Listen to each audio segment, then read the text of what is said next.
Mes chers amis, n'oublions pas, n'arrêtons pas de faire des prières pour nos chers frères et sœurs en Eretz Israël, ainsi que de donner la tzedaka.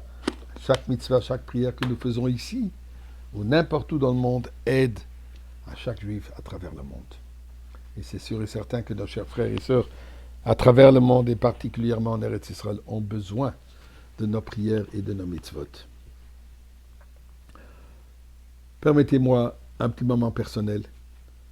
Aujourd'hui, en plus du fait que c'est l'anniversaire de la naissance de la mère du Rabbi la Rabbanit Chaya, Chana, je m'excuse, aujourd'hui c'est la Nachala, la Yortzeit de ma grand-mère, mère de ma mère, une survivante de la Shoah, qui malheureusement a subi plusieurs camps de concentration et miraculeusement survécu et était resté fidèle au judaïsme, fidèle à sa croyance. Eh bien, une petite anecdote qui mérite d'être partagée.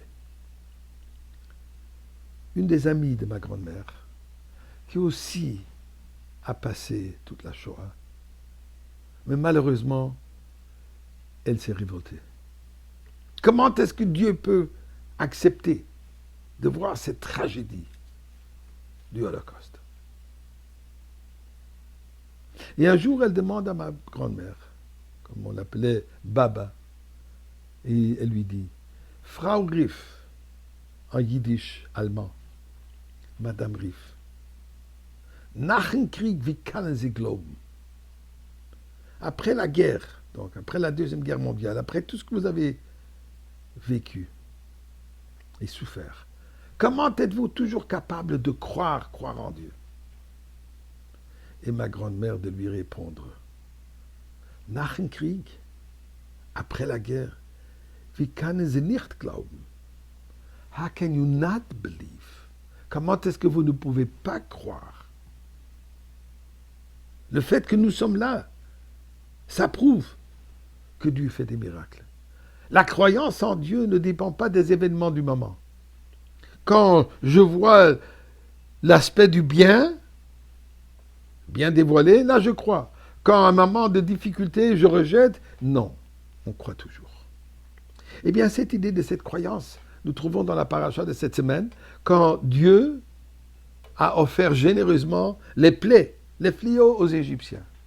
Et là, nous trouvons dans le Passouk qui nous dit, à la 4e plaie, qui était l'envahissement des animaux sauvages à travers l'Égypte, Dieu dit, mais qu'à Goshen, dans la ville de Goshen, ils ne vont pas arriver.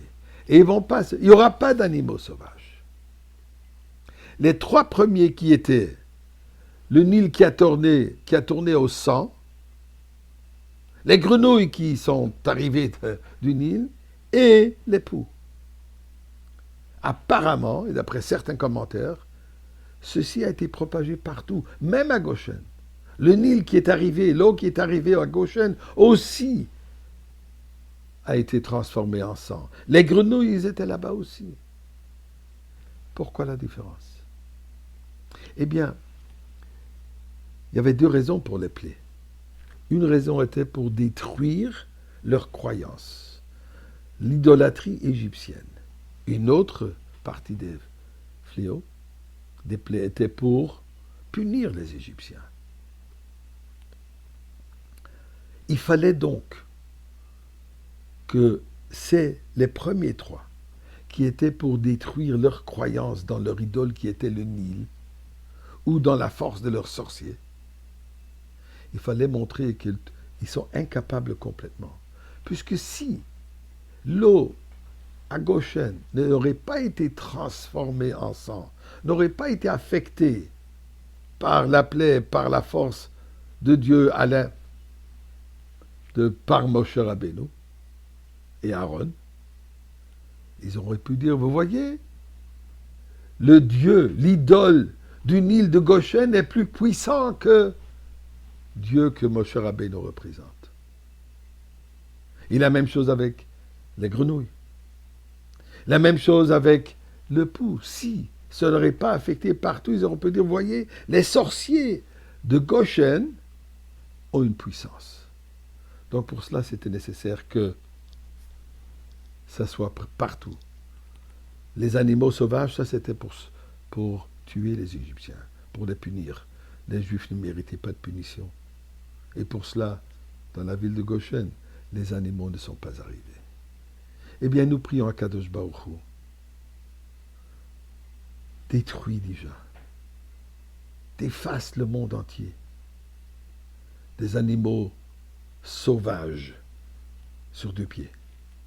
Afin que nous puissions déjà arriver à la paix absolue, à la venue de la Goula, le dévoilement de Mashiach, et nous nous retrouverons tous ensemble en paix et en sérénité